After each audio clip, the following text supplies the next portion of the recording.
Hello, everybody. I'm so happy today to be talking to my friend Lynn Whittemore. We're going to be discussing how it is that we find our tribe as spiritual seekers.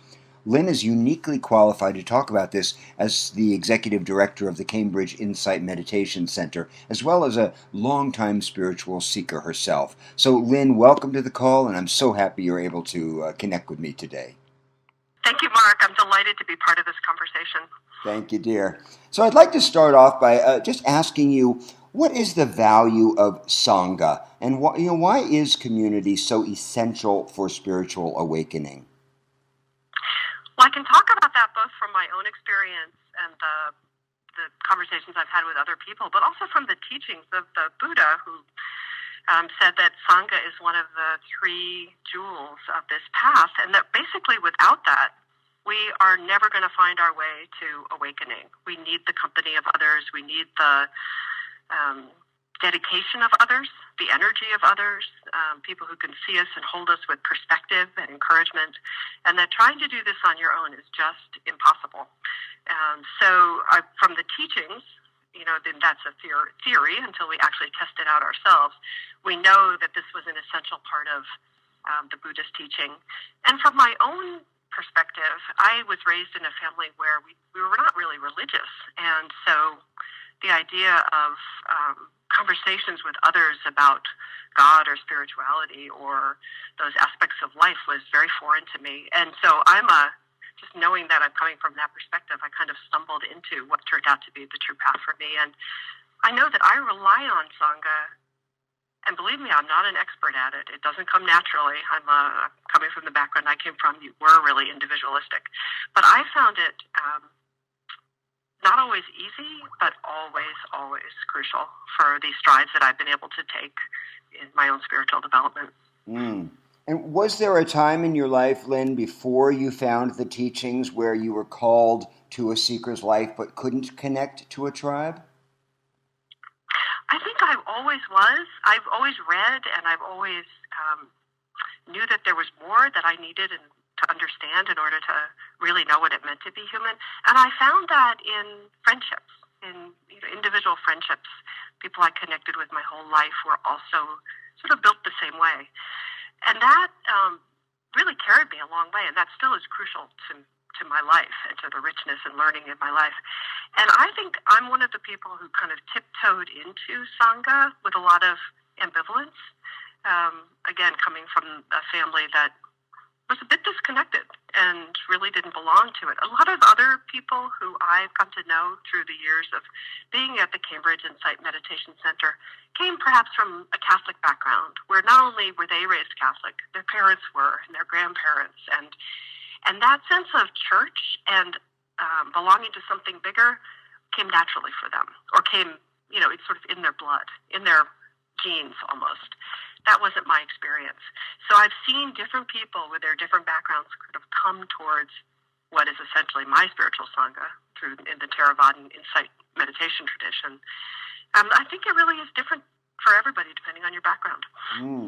So let's just talk a little bit more about that ambivalence, Lynn, because I think it's an ambivalence many of us share. What were the sort of the components of your ambivalence to spiritual community? I grew up in the, sort of in the 60s and 70s, the sort of question authority time of our world. And I think that for me, the idea that there was a teacher that had a group of people coming together, or it could have been a minister or a priest or whatever, I already had a bit of ambivalence around that. Are people just believing this person, because that's what they've been told to do? Or are they actually asking, questioning, seeking together? Or is it more of a power dynamic? So that was one ambivalence. That isn't generally the way teachers are held in the Insight meditation tradition, in the Theravadan tradition, because there is such a strong, come see for yourself. Come find out for yourself what's true. Don't take my word for it. That comes down from the Buddha. So that, finding this world enabled me to let go of that ambivalence because it wasn't built in teachings. So that fit really well for me. And I think the question about the spiritual community, every human community is complicated. And challenging, as it should be and as it needs to be. And the way in which Western Buddhism was brought to this country really emphasized meditation, it emphasized the teachings, and it emphasized this possibility of actualization, of awakening. It didn't really emphasize this, as I said, this third jewel, the Sangha. That's not really what the first teachers who brought Buddhism to the West were working with. So I think that communities throughout Western Buddhism are now turning towards Sangha more as with a recognition, wait, this was sort of the lost stepchild of the three. We need to bring this whole element into the fold. But I think it's just the complications. There's a fantasy, perhaps early on, that you can go off and read the books and study and practice and learn and figure it out on your own without all that messy complications of other people. Mm-hmm. And that is a fantasy. So let's talk about the group dynamics in spiritual communities. Lynn, I know that you've been dealing with that in your community up in Cambridge. What are some of the pitfalls and the conflicts that occur typically in a spiritual community, and specifically within yours? Well, I think one of the things I've learned, and I've been in this job about 3 years now, so it's still, you could say, relatively new to me, is that within any spiritual community, it's sort of sanghas within sanghas. So at Cambridge Insight Meditation Center, we're situated in a very intellectual area. We're halfway between MIT and Harvard. We tend to have a very predominantly white community and predominantly educated, and so there's a dominance or a predominance of certain characteristics or certain values, I guess, in that community. So that can come to seem like it's the way that Cambridge Insight Meditation Center is. Yet there are other communities that are looking for a place and individuals that are looking for a place to call home in this tradition that have come from very different backgrounds. We have a growing people of color community, for instance, that's been meeting regularly on their own for about 12 years now. And that's over time become a stronger and stronger teacher for all of us at the center, and a stronger presence at the center. People come from a different sense of community in general, I would say. That's what they've cultivated in that particular Sangha within the Sangha. One of the things that I think we're working with, I guess, is that the way the center was originally established, and this was the proclivities of the teachers, our guiding teachers, was that it is a place of refuge and practice. So they very strongly committed themselves to offering, within this context, urban, intellectual city, a place where people could just come and learn and practice and take refuge. Not an activist center, not a study center. So you have all these choices. One of the things that I've noticed is that set the tone.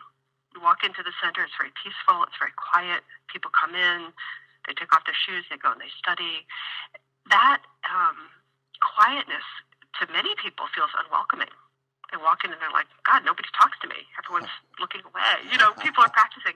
And that's begun to shift now over the years as people long for more connection with others, in addition to the opportunity to practice in silence and to practice in the meditation halls quietly.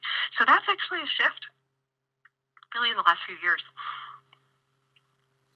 And I understand that you're doing particular work with the Black community, with that interface between the Black and white communities in your Sangha. How does that work? I mean, how do the teachings help in dealing with racial issues or gender issues in your experience? Wow, that's a very great question, and it's a very rich arena for contemplation and work. A lot of the different meditation centers are picking up this work and really looking at it. There's, in fact, this March, in just a few weeks, there's a weekend conference called Buddhism and Race that Harvard University is putting on, and we were at the first one 2 years ago, the second one, and now the third one. There was a move, this was before I started, I was practicing at CIMC but not working there, to understand that people of color coming into the center were not finding a place that they felt safe, and so were wanting access to the teachings and needed to be able to come in and practice with others who were in their community, people of color, that they could relate to and that they had shared experiences with that the overwhelmingly white Sangha didn't have. Over the years, that has grown both as a community, but also there have been an increasing number of teachers of color trained and available to come and work with these Sanghas, people of color Sanghas, who can really understand some of the extra challenges that people of color face in coming into a center and practicing. So that's, I'm a white person. I can do all that I can to try and open the eyes of people who are white people at the center.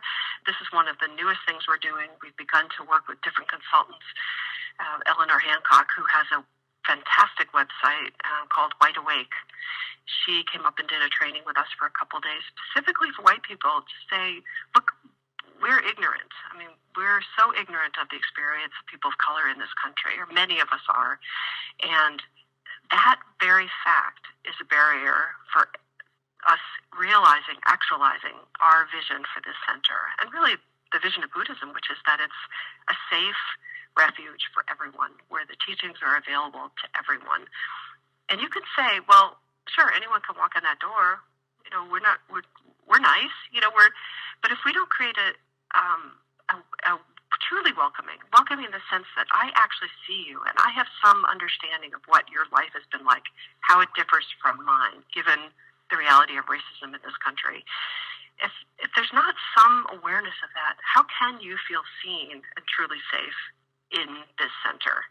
So we're working on it kind of from both ends, allowing opportunities or creating opportunities for people of color to practice with each other and to practice with teachers of color, and also really encouraging. And this doesn't come easily, this encouragement of white people to really take a look at what's going on in this country that is internalized in all of us. And in terms of your question about how the teachings support this, we're all called to look internally, look at our experience internally, and with wisdom and compassion, and not turn away from things that are either complicated or we don't like seeing in ourselves, and all of that comes to bear and holds us steady in doing some of the difficult work of recognizing we haven't been all that welcoming, we are ignorant. So I think the practice really, it gives us grounding to face challenging, difficult times, and it gives us a language to talk to each other, where we can come to each other and say, look, I may be confused, I may have done something that hurt you, I may have been unaware. Can you work with me? Mm-hmm. Right. It's a steadying force. Right. And what's interesting to me and intriguing is that a spiritual community I have always seen as a place to transcend identity politics. I can check my whiteness at the door, I can check my gayness at the door, I can check my Americanness at the door, and just enter into a shared human experience. But it sounds to me like that's a bit idealistic. And that in fact folks, for instance, the black community, don't feel that freedom to transcend their identity in refuge, in Sangha, that it needs to somehow be particularly addressed. And so that's why I was intrigued by what you're doing up in Cambridge. Yeah, you're raising a really important point. I mean, one of the fundamental teachings, as you know, of the Buddha is no self, non-self, really. That we are actually nothing solid. We use the word transcend self, but it's my understanding a sort of experience of just there isn't anything there. There's no there. If you try and make it solid and you try and hold on to it, and the essence of our pain or our suffering is in our attempts to hold on to this ephemeral sense of self. There's the woman who's the chairman of the board at CIMC is an African American woman who is a terrific practitioner, deep woman of wisdom, and she can at the same time hold this sense of we need to make space and we need to listen when people come and they say, I'm in pain, I don't feel safe here, I want to have access to the teachings, help me. That's a kind of blunt way to put it. We need to be able to respond to that skillfully and say, okay, if that's true, until there is a sense of safety, which is your job to create as much as it is the center's job to create. Mm-hmm. I mean, no one can help you feel safe if you can't help yourself feel safe. So she can hold both at once, and she's been a great teacher for me. Ultimately, there is no sense of safety in the world that is other than what we create for ourselves in our own responsiveness to the world, in our own practice. So whatever CIMC does, for some people, it could never be enough because, it's not CIMC's responsibility on the one hand. On the other hand, we all know we live in this society where things are harder for some people than others, a lot harder. And we know it particularly now. If we have ever thought that wasn't the case, we can't believe it any longer with what's going on. What can we do as a community to address that and to acknowledge that and to say, okay, there is trauma. How can we help? So I don't really have the answers to this, Mark. I feel like we are experimenting and learning. And for instance, the other day, a woman who's one of the leaders of the People of Color Sangha said to me, could we have an extended time during the week for practice for people of color? Maybe a 3-hour block where we can come together and just practice. And we actually at CIMC have that kind of a block of time on Sunday afternoons. And so I said to her, why don't you pick one of these Sundays that are happening anyway, and within your community say, hey, why don't we go? It won't exclusively be for you, but you could certainly have a group of 10 people or 15 people or 20 people show up and get this experience of practicing for 3 hours together. And afterwards, I talked to another person of color who's beginning to be a teacher, and I said, was that skillful? Was I, in my quest to say, please, I don't want another segregated space at the center. Could you take advantage of something we already offer? The ultimate goal is that we are all practicing together. And so my response was, hey, we have it. Make it safe by bringing a lot of people, but please, let's not have another segregated thing. But I went and asked, was that skillful? Am I, from my white perspective, saying, come on, you're safe. It's actually a safe place. Come on. And he said, for some people, that would be skillful, and for others, they don't have enough safety yet, and they're not going to do it. Maybe we could do both and see. So I feel like it's an experiment. We're experimenting. And how did she... And if we were all already awakened, we wouldn't have to worry about this. Right. How did she respond, Lynn, when you suggested that? She was very thoughtful. She was really thoughtful about it, and she said originally, okay, I'll choose 6 of those days, and I'll be the leader at them, and we can make this work. And afterwards, she had thought about it a bit more and said, actually, I'm not sure. We haven't yet decided. That's where we're at right now. I'm not really sure that that's going to be what is needed for this community. So I have to listen, knowing full well that, I'm not going to get it right. What's right? We're trying. We're trying here. Right. But we also have, I just want to say, for whatever reason, because you mentioned gender, we have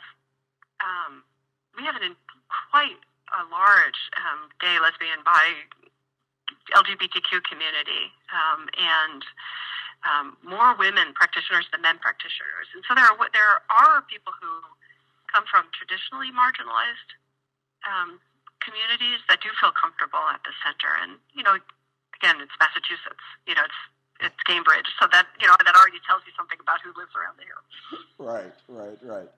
Let me just ask you generally, Lynn, in terms of losing one's freedom or sacrificing one's autonomy within a community, how do we walk that line between conformity and minding the rules and doing things the way they're meant to be doing, and having our sense of personal freedom in how we practice? Is there any kind of conflict between those two in your experience?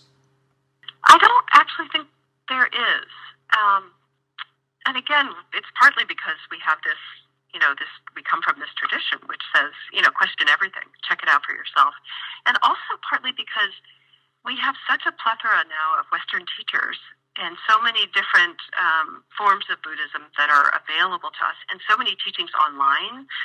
I think there's teachers for everyone. everybody. And I know that I have multiple teachers, and I study in multiple places. So even though I feel part of this community, I don't feel there's anything in this community that says, don't go practice with other teachers. Don't go looking elsewhere. I think it's everything about it is encouraging, grow. And whatever direction you need to look in, whatever tools you need to take advantage of, do what leads you onward.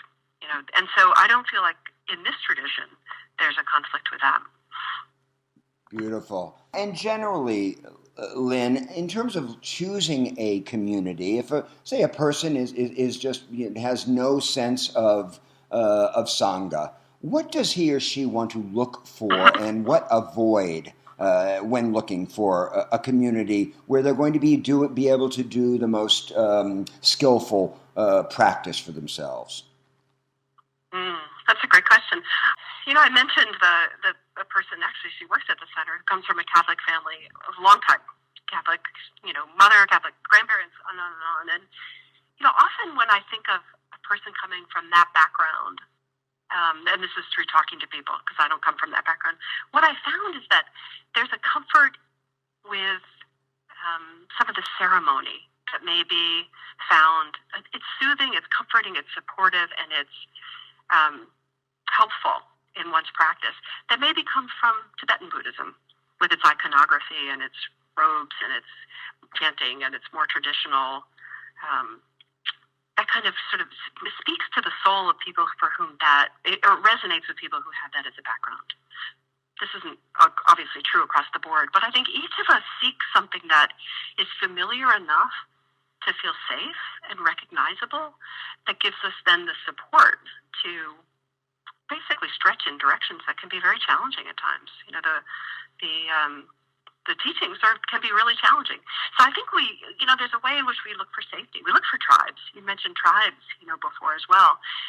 So it's as much as anything else, it's a gut feeling. When I remember when I walked into a Vipassana center, and the walls were white and the wood was beautiful and it was very spare, and I felt like, okay, this feels good. This feels like me.